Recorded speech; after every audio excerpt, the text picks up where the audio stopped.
What is going on, everybody? It is your boy,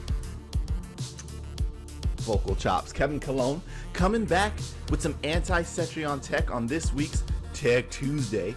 We're going to go over specifically how to deal with her zoning, more specifically her boulder, and some options you might have for a rock wall depending on your character if you're not fully aware on how to deal with her, and yada yada yada. And if you'd like more advice live and some chances to even win some money, maybe you can go ahead, visit my stream over on twitch.tv/kevinmcolon. We're holding Mortal Kombat exhibitions every Wednesday.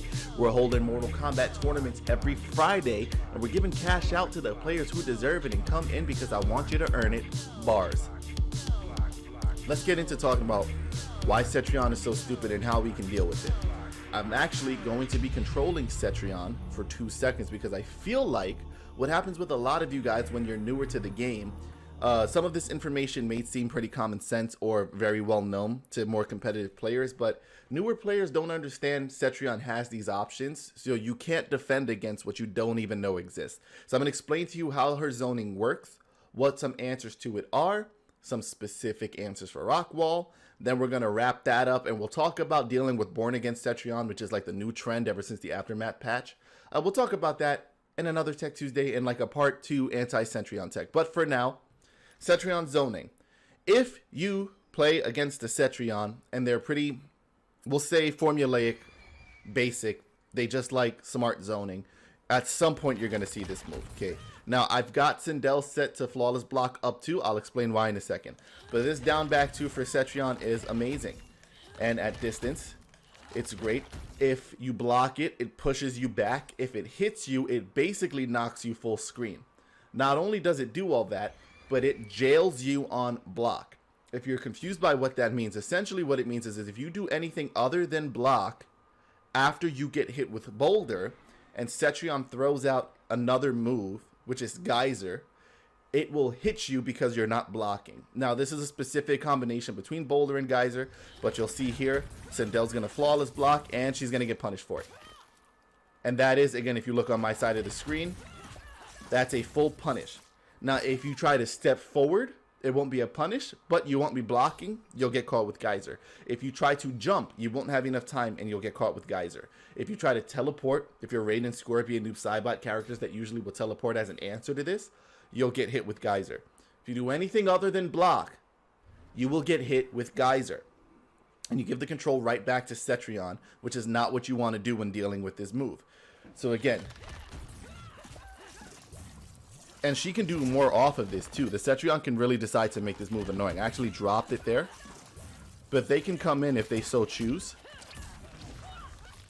Go into safe strings, kind of auto shimmy you on wake up.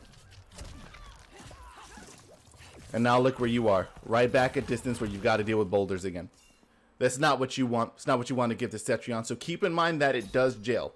Now to flip the script. El situaciones, and get into how you deal with it. I'm going to go back to controlling Sindel, and I'm going to set the AI to just chuck boulders for a bit. Got to get her timing down for this. When does she become active again? Okay, like that far. Let's re-record it. Try to get them out as fast as we can.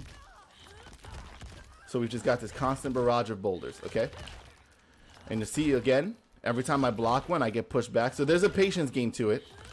You can step in, but look how long it's taking me to get in because I keep blocking them. The amount of chip damage I've taken at this point is almost not worth it before I can even get in and pose a threat, okay? What you want to be able to do is flawless block the boulders. When you flawless block them, there is no pushback. So again, look at me normally blocking a boulder and trying to fight my way in. And look at me flawless blocking one. I'm in already. That's the difference between the two. Because I eliminate the pushback. Now, depending on the character you're using, somebody like Sindel only needs to get this far, if you have Crushing Blow, or even if you don't have Crushing Blow, to have an equal threat to give back to the Cetrion. Because, of course, if I could get one flawless block, we can get in with Amplified Scream. You gotta forgive me, I haven't been playing a lot of Sindel lately. Come on, Kev. Do it for the people, Kev. Not the move we want. Do it for the people, Kev. Do it for the people, Kev. we can get in with Scream. Scream can let us get right back into our BS, and then now you're playing Sindel. You know, did I just drop jump 3 hair flip? There's no way I just dropped jump 3 hair flip. Not live in front of everybody like that. Well, I'll concern myself with that later before I get into a 20-minute thing trying to figure out why I'm dropping that. But flawless blocks are going to be a great answer to cut off the pushback and make you a threat as I lie and try to do it one more time.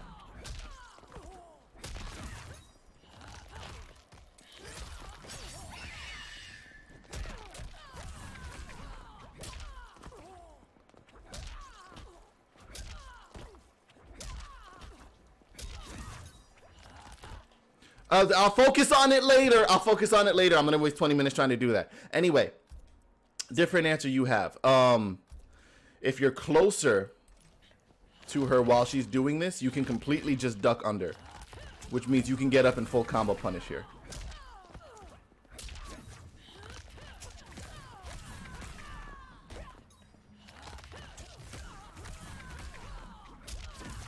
I did it! Okay, so you can get under now that I've done that and completely full combo punish her there because she overcommitted too close. So don't let her get away with that at range. That'd be very stupid to let her consistently do. And it's another answer. So we have at distance flawless blocking and up close not even a threat. And you get in. And whatever character you have, you could basically get something in with here. You should always have some quick starter that's going to be quick enough to punish that at the range at which she just did it. And look at how much damage as Sindel for a pretty easy combo I can get there. And then I can do jumping thing into hair flip. You understand? You can't down 2 this. This isn't technically a high.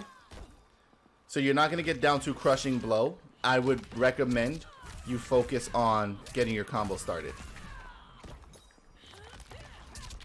God, I haven't played Sindel in so long. Come on, Kev. For the people, Kev. There you go.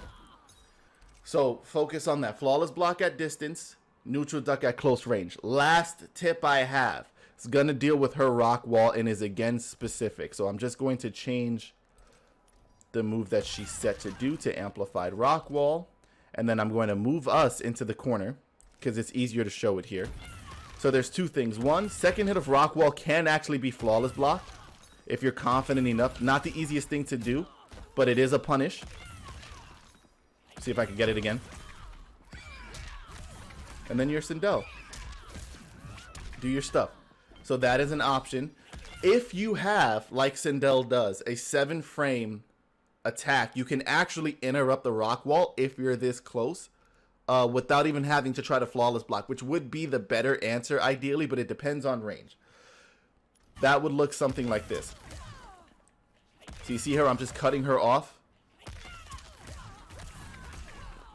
And does that or does that not lead into combos?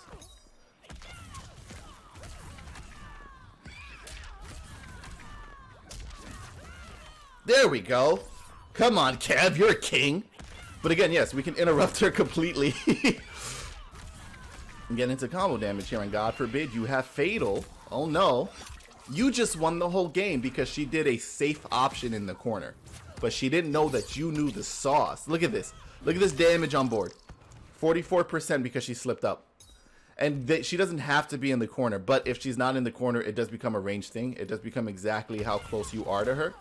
Again, you'll see there I still did it. But if I'm too far out, I'll get hit. And if you're a little too far, again, you might want to... Come on, Kev. Just go for your flawless. So that's going to become the difference as to which one is the better option for you to go for. Can you not do that from that far? But we can definitely do that. And we're Sindel. Okay. So, guys, keep in mind you have these options. Okay. Also, don't forget character specific stuff. Sindel in these cases doesn't even necessarily have to be a threat here. She can pretty much scream any of these, but other characters are going to need those specific options. I wanted to choose Sindel because she has a 7-frame starting jab, and I was taught this tech by another streamer who showed me the example with Sindel, and also I figured you guys were tired enough of seeing me use Jackie for every damn video where I wanted to demonstrate something. But any character that has a 7-frame jab can interrupt it like that. Jackie can interrupt it, Sindel can interrupt it. Who else has a 7-frame starter? Possibly Raiden?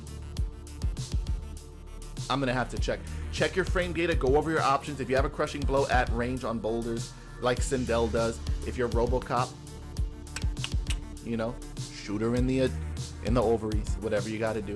Guys, thanks for watching. I hope this helps you. If you have more questions about specific things with characters that are a pain for you, that you don't like dealing with, or specific tech about your character, that's what Tech Tuesdays are for. Again, I respond to as many comments as I can all the time. Check the description below. If you'd like to stop by the stream, let me know what videos you want to see. Come say hi live. Let's communicate and become a community. I'm also going to be posting some Tekken videos soon, I think, possibly. I'm starting to play that game a lot, so watch out. Kev's not a one-trick pony out here. In the meantime, I love you all. I'll see you guys next time. Thanks for tuning in. Keep playing Mortal Kombat. I'll talk to you soon. Peace.